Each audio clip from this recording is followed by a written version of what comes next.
Hi lovely people! So today's video is about cutlery. Yes, really? No, not really, no. Put my hands back up.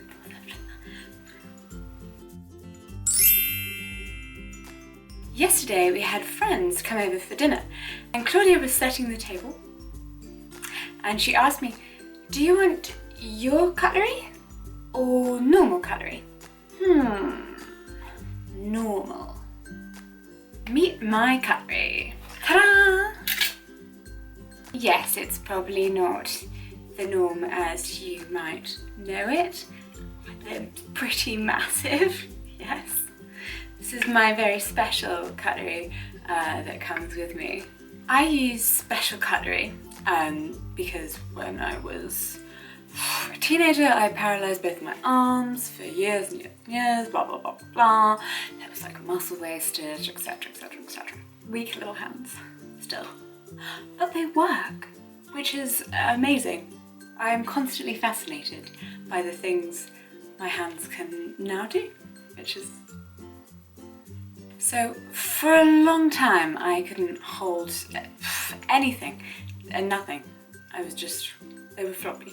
Then I could hold very big things, maybe a kind of massive mug like this, but that's not to a dainty little teacup at all. So I had to take my cutlery with me everywhere I went, and even then, maybe sometimes if I was feeling a bit tired and my hands were a bit sore, then I'd have to get friends to feed me.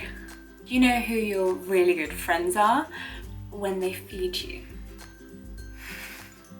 I don't particularly care about that, I think that's fine, but I did sort of notice that it made other people sitting in a restaurant quite anxious.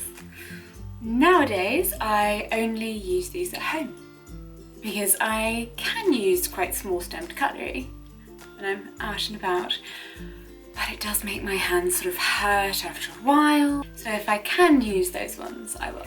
But when out and about in a restaurant or at a house, I tend to use just the kind of smaller knives and forks, just because they're so much lighter and they're like tiny. Because very heavy things are just...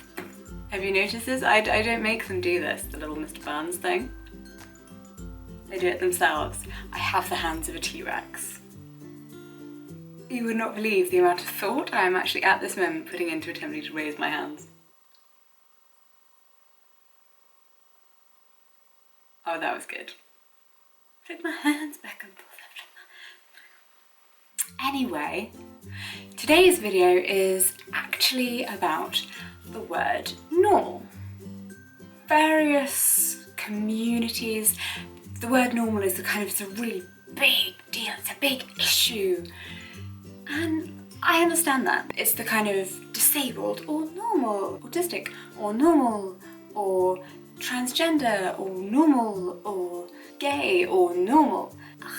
And I understand that that is a bit of a problem because it makes it seem like being that thing is wrong. Personally, I don't have a problem with it when it comes to disabled aids, because I know that they're not normal, and I understand that it's a thing. It's very much an object that is here to help me. I have to buy it from a specialist catalogue, and it's generally not used in a kind of hurtful way. When my wife asks me, do we have normal ice cream? She isn't asking, why is the freezer full of your disgusting, sugar-free stuff? I can't take it. She just wants some really sugary ice cream. However, if I offered to introduce someone to a friend and their first question was, is he normal or is he deaf? Then yes, I of course will have a problem with that. My friend is a human being who just happens to be deaf. You are a 55-year-old man who loves Justin Bieber, so maybe we put the stones down before we start throwing them around the glass house? I understand that when most people say it, they don't mean to be cruel, or they don't mean to be mean. Normal for me is it's not some kind of terrible word. Again, much like when people say disabled, don't be afraid to use that word around me. It's true. It's okay.